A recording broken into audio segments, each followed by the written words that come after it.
Assalamualaikum warahmatullahi wabarakatuh. Apa kabar sobat-sobat semuanya? Oke, kita lanjutkan saja ceritanya sambil mengikuti jalan-jalan. Bab 145 Penunjukan Yana.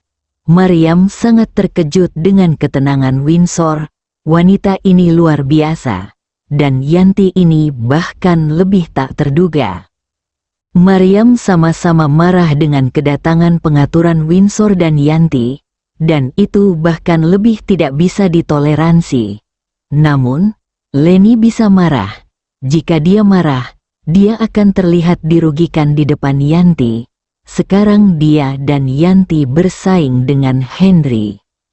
Karena Yanti dapat membeli obat-obatan dengan harga berapapun, mengapa dia, Maryam, tidak melakukannya? Lagi pula, jika dia menjual lebih banyak obat, dia dapat menghasilkan lebih banyak uang, dan sekarang pihak lain lebih suka membelinya dengan harga tinggi daripada membelinya. Membantu Henry lulus ujian ini, itu menunjukkan bahwa Yanti sangat tertarik, dan dia juga menyatakan pada dirinya sendiri bahwa dia harus memenangkan Henry. Maryam memutar matanya dan menatap Henry, yang berada di dekat menara air. Asisten Hen, sekarang apakah Anda ingin menjadi asisten ketua grup kami atau manajer umum grup rantai farmasi Baitian? Henry jelas tidak menyangka Maryam akan menanyakan pertanyaan yang tidak memerlukan pilihan ini. Dalam hatinya, yang ada hanya Kili Group dan Maryam. Henry hendak berbicara. Tetapi ketika dia melihat ekspresi menghina Leni padanya, memikirkan tentang taruhan dengannya, dan memikirkan tentang obat mahal Maryam tadi, hatinya tiba-tiba tergerak. Saya menjabat sebagai asisten ketua Kili Group dan merangkap sebagai manajer umum Baitian Pharmaceutical Chain Group. Saya sekarang bertanggung jawab untuk menandatangani kontrak penjualan antara kedua perusahaan. Setelah Henry selesai berbicara, dia memandang Leni sambil tersenyum, ekspresi bangga dan provokatif. Ya. Kini ia memang mumpuni menggoda bahkan memprovokasi Leni, meminta uang, dengan cek 3,2 miliar di sakunya. Dalam hal penjualan, dia mendapat dukungan finansial dari Baitian Pharmaceutical Chain Group. Dibandingkan dengan keunggulan dinginnya pada awalnya, sekarang dia lebih seperti makhluk yang menyedihkan. Leni tidak menyangka Henry begitu tidak tahu malu. Wajahnya tidak lagi dingin dan suram, tapi sekarang dia menangis. Maryam, ini, Leni memandang Maryam, merasa tertekan dan tidak tahu harus berkata apa. Tuan Hen, ini kontrak perusahaan, dan ini stempel nama Anda. Semuanya sudah siap, tanda tangani saja kontraknya. Direktur Bai berkata. Jangan jual perusahaan itu. Sekarang dia dan bayi di dalam perutnya. Anak itu masih harus bergantung pada perusahaan untuk mendukungnya. Windsor tampaknya sangat tertarik untuk menimbulkan masalah bagi Leni, dan dengan sengaja mengeluarkan semua yang telah dia persiapkan ketika Leni mengalami depresi berat. Ketika Maryam sangat bahagia. Dia dengan sengaja mengatakan apa yang Yanti minta agar Henry katakan. Maryam mencibir dan tidak berkata apa-apa. Hati Henry dipenuhi kebingungan. Dia masih berbohong padaku dan bahkan mengatakan dia mengandung anakku. Saya masih perawan. Saya masih bertubuh anak-anak. Bagaimana saya bisa memberi Anda kesempatan untuk hamil? Bahkan jika aku memberikannya kepada Maryam sebagai tunanganku, aku tidak bisa memberikanmu wanita ini. Manajer Leni, tolong tanda tangani kontrak dengan Tuan Lin. Maryam melihat permohonan Leni, tapi tetap bersikeras untuk menandatangani kontrak, tapi memberikan tatapan menghibur pada sahabatnya. Maryam tahu bahwa Leni pasti akan kalah dalam taruhan antara Leni dan Henry. Bahkan tanpa partisipasi Yanti, dengan 3,2 miliar tadi malam, Henry masih akan menang. Satu-satunya perbedaan adalah bahwa yang pertama adalah tentang mentransfer uang dari tangan kiri ke kanan, sedangkan yang kedua adalah tentang mendatangkan manfaat nyata. Dalam hal ini, mengapa tidak membawa manfaat bagi perusahaan? Meskipun Yanti tidak peduli dengan uang, setidaknya dia harus merasa tidak nyaman karenanya.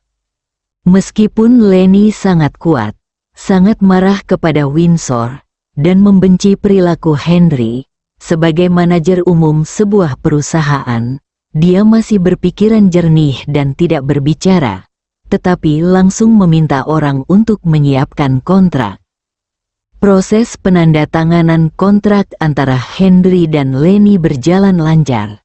Saat dia meletakkan penanya, Henry berkata sambil tersenyum, "Manajer Lenny, saya melihat bahwa setelah semua penandatanganan selesai, setiap orang harus berjabat tangan sebagai sebuah souvenir. Bagaimana kalau kita berjabat tangan juga?" Lenny menarik napas dalam-dalam, memaksakan senyum, dan mengulurkan tangannya untuk menjabat tangan Henry. Namun, setelah tangannya sampai ke tangan Henry, Henry memegangnya dan menolak untuk melepaskannya. Tepat ketika dia hendak marah, Henry berkata sambil tersenyum, "Tangan kecil ini sangat putih, dan jari-jari ini sangat ramping dan indah. Jika Anda dapat membantu saya..." Henry berhenti ketika dia mengatakan ini, lalu tertawa terbahak-bahak dengan senyuman di matanya, penuh niat buruk. "Apa itu kotor?" Senyuman dan tawa Henry sangat kotor. "Nakal, pergilah ke neraka." Lenny tidak menyangka Henry akan memikirkan hal buruk seperti itu ketika dia memegang tangannya. "Wow, manajer Lenny, reaksi Anda sangat ekstrim. Saya hanya ingin mengatakan bahwa jika Anda membantu saya memasak dengan keahlian Anda, itu akan enak. Apa pendapat Anda?" Henry tiba-tiba bertanya dengan lantang dan jujur. "Kamu?" Lenny tidak bisa berkata-kata. Orang ini jelas punya ide itu. Tapi sekarang dia berkata bahwa dia sedang memikirkan omong kosong. Dia benar-benar terkutuk. "Hei, tampaknya musim semi telah tiba untuk manajer kita Lenny, dan pikirannya penuh dengan pikiran kotor." Henry menggelengkan kepalanya, menghela nafas, dan berkata dengan ekspresi simpati dan ketidakberdayaan. "Hah?" Lenny menghela nafas panjang, dia hampir pingsan dan semakin terdiam. Melihat Henry di depannya, dia tiba-tiba merasa kalah. Dia tidak bisa menghadapinya di masa lalu, dan dia masih tidak bisa menghadapinya sekarang kembali. Hatinya sangat sakit. Mungkinkah dia benar-benar bersama pria ini? Musuh. Apakah kamu benar-benar menyukai pria ini? Untuk pertama kalinya, Lenny merasa bingung, bahkan merasa mulai meragukan dirinya sendiri.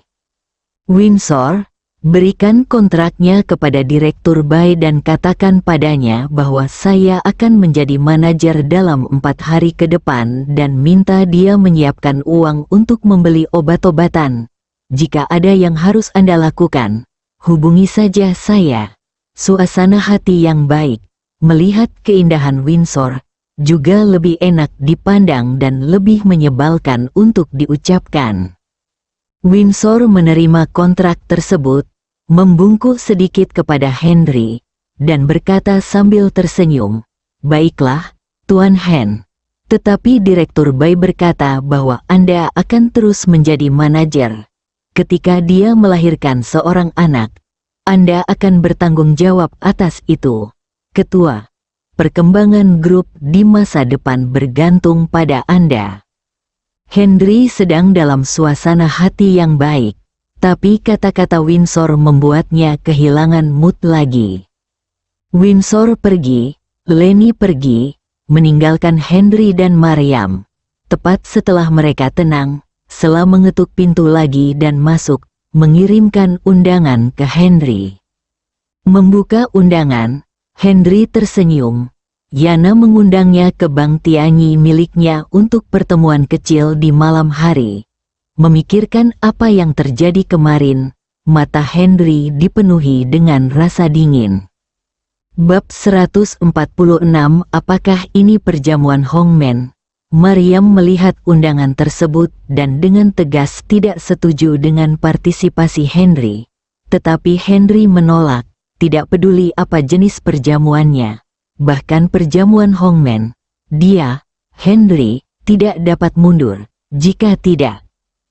Setelah pulang kerja, Henry pergi sendirian, yang membuat Maryam sangat khawatir, terutama memikirkan luka-lukanya. Ketika Henry muncul sendirian di depan pintu Bank Tianyi, Rico, manajer umum Bank Tianyi, sudah menunggu di depan pintu. Ketika dia melihat Henry, dia tersenyum, seolah-olah tidak pernah terjadi hal buruk. Tuan Hen, selamat datang. Silakan masuk, silakan masuk. Henry tidak menolak antusiasme Rico dan bercanda. Manajer umum Qin secara pribadi menyambutnya. Dan saya sangat puas. Untungnya, bukan bos Lu yang secara pribadi menyambutnya. Jika tidak, saya akan berani masuk sekarang. Setelah mendengar ini, ekspresi Rico tidak berubah, tetapi dia mendengus dingin di dalam hatinya. Orang kecil tidak memiliki kesadaran seperti orang kecil.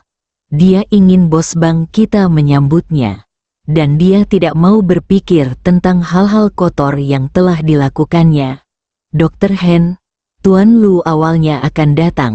Dia hanya mengatur agar saya datang karena dia sedang mempersiapkan makan malam. Tolong jangan terlalu memikirkannya. Jantung Henry berdetak kencang ketika dia melihat orang-orang yang dia lukai terakhir kali semuanya berdiri di sana dalam keadaan hidup dan sehat. Dia tahu skala serangannya. Jadi sungguh luar biasa dia bisa pulih begitu cepat. Jika ini adalah rumah sakit, dia yakin ini tidak akan begitu ajaib. Apalagi ini bank, tempat berjudi. Hanya ada satu jawabannya. Ada ahli medis dan jenius medis di sini. Manajer Qin, saya tidak terlalu banyak berpikir. Apalagi berpikir terlalu banyak, menurut saya itu sudah tepat. Setelah Henry selesai berbicara tanpa rasa sakit, dia masuk ke dalam sambil tersenyum. Meskipun Rico tidak mengerti arti kata-kata Henry, dia bisa melihat ketidakpuasan dan bahkan kemarahan di mata Henry. Dia tidak takut, hanya lebih meremehkan dan menghina. Saat Henry tiba di pintu villa tempat dia terakhir masuk, Yana sudah keluar sambil tersenyum, diikuti oleh Hongbo. Saudara Hen, selamat datang, silakan masuk. Yana tersenyum dengan senyuman di wajahnya, dan berinisiatif untuk mengulurkan tangan dan memeluk Henry dengan hangat seperti bertemu teman lama selama bertahun-tahun. Hongbo tidak berbicara dengan Henry, dia hanya tersenyum, tapi sejujurnya, lebih baik menangis daripada tertawa. Bos Lu, saya benar-benar tidak ingin datang ke undangan Anda hari ini. Luka di punggung saya belum sembuh dan sangat sakit, Henry berkata sambil tersenyum sambil berjalan pergi. Saya benar-benar minta maaf atas apa yang terjadi tadi malam. Saya sangat menyesal. Hongbo, Anda masih belum meminta maaf kepada Dokter Ilahi Hen. Yana memelototi Hongbo di sebelahnya dan berteriak keras. Hen, Dokter Ilahi Hen, maafkan aku. Hongbo menelepon Henry, yang sungguh canggung dan tidak menyenangkan. Hongbo, aku tidak ingin ada dokter ajaib lagi. Aku tidak tega dipanggil kamu, karena aku layak untuk ayah dan saudara laki-lakimu. Panggil saja aku paman. Henry berpura-pura mantap dan mendidik dengan nada berkhotbah. Yana menunjukkan rasa malu di wajahnya, menatap tajam ke arah Hongbo, dan berkata sambil tersenyum, seharusnya begitu, yang terbaik akan menjadi yang terbaik. Henry melihat kebencian di mata ayah dan anak mereka, jadi mereka berhenti dan memasuki villa bersama. Henry telah melihat kemewahan villa ini terakhir kali, dan ketika dia masuk lagi, dia masih terkejut karenanya. Namun, yang berbeda dari sebelumnya adalah ruangan yang berada tepat di seberang pintu rumah telah dibuka. Di dalamnya terdapat meja makan besar yang berisi makanan lezat dari seluruh dunia oleh makanan lezat dan melihat ke atas. Meja penuh, dan dua wanita dengan congsam berdiri di depan pintu, yang langsung menggandakan semua keinginan. Yana melihat ekspresi Henry dari sudut matanya, tersenyum tipis, mengulurkan tangannya dan memberi isyarat mengundang dan berkata, "Saudara Hen, silakan masuk. Mari kita makan bersama di rumah hari ini." Bisa juga dianggap sebagai permintaan maaf atas apa yang terjadi kemarin. Aku harap kamu bisa memaafkanku. Kerendahan hati Yana dan senyuman di wajahnya membuat Henry sangat tidak nyaman. Bahkan bisa dikatakan penuh kewaspadaan. Anda tidak bisa merasakan keunggulan atau bahaya apapun pada orang ini. Tapi dia pasti orang yang sangat berbahaya. Kalau tidak dia tidak mungkin bos Bank Tianyi menjual 7,2 miliar 2 kali tanpa mengedipkan matanya.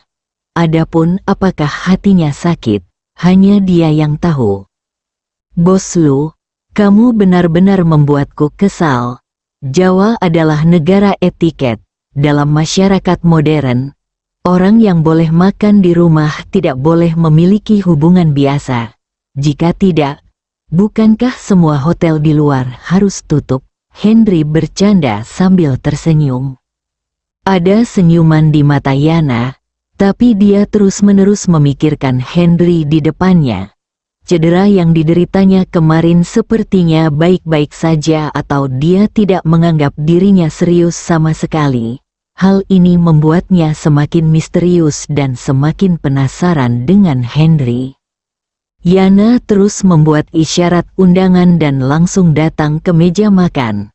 Saat menghadapi makanan lezat di atas meja, dia tertawa dan berkata, Saudara Lin bersedia merendahkan diri untuk pulang. Lu merasa terhormat. Saya akan mengambil 3 makanan pembuka ini. Tolong lakukan dulu. Setelah mengatakan itu, Yana memimpin dan duduk, mengambil 3 gelas anggur putih berturut-turut, dan meminumnya seteguk demi seteguk. Henry mengerutkan bibirnya. Meskipun dia sangat tidak puas dengan pengaturan ini, melihat Yana telah melakukan semua etiket, dia akan terlihat pelit atau bahkan kasar jika dia ragu-ragu atau menolak untuk minum. Dia tersenyum tipis, mengangkat gelasnya, dan meminum 3 gelas berturut-turut, bergerak cepat dan cekatan. Saudara Lin sangat menyegarkan sehingga saya, Lu, terkesan. Kemampuan Saudara Lin membuat saya, Lu, mengagumi saya. Saya sangat berharap Saudara Lin bisa datang ke tempat saya. Bagaimana kalau saya memberikan villa terbaik dan tercantik ini kepada Anda? Wanita cantik, Yana tidak menggigit makanannya, memandang Henry, dan mengundangnya dengan tulus. Henry tetap tenang, mengambil sepotong sayuran hijau dengan sumpit, memasukkannya ke dalam mulutnya, mengunyahnya dengan lembut, dan menemukan ada sedikit rasa manis di rasa ringannya nyaman dan jelas. Setelah menelan makanan di mulutnya, Henry menatap Yana dan berkata sambil tersenyum, "Saya tidak menyangka daun salsify akan membuat masakan koki Anda begitu luar biasa. Sungguh mengejutkan." Yana tiba-tiba tercengang. Karena salsifi adalah bahan langka yang kebanyakan orang tidak bisa makan, dan banyak orang belum pernah mendengarnya. Dia tidak menyangka bisa menyebutkannya dalam satu gigitan. Namun pertanyaan itu tidak terjawab, sehingga saya kecewa, tersenyum, mengambil sumpit dan memasukkannya ke dalam mulut. Lalu berkata sambil tersenyum, "Enak, kamu bisa memakannya setiap hari." Bersambung.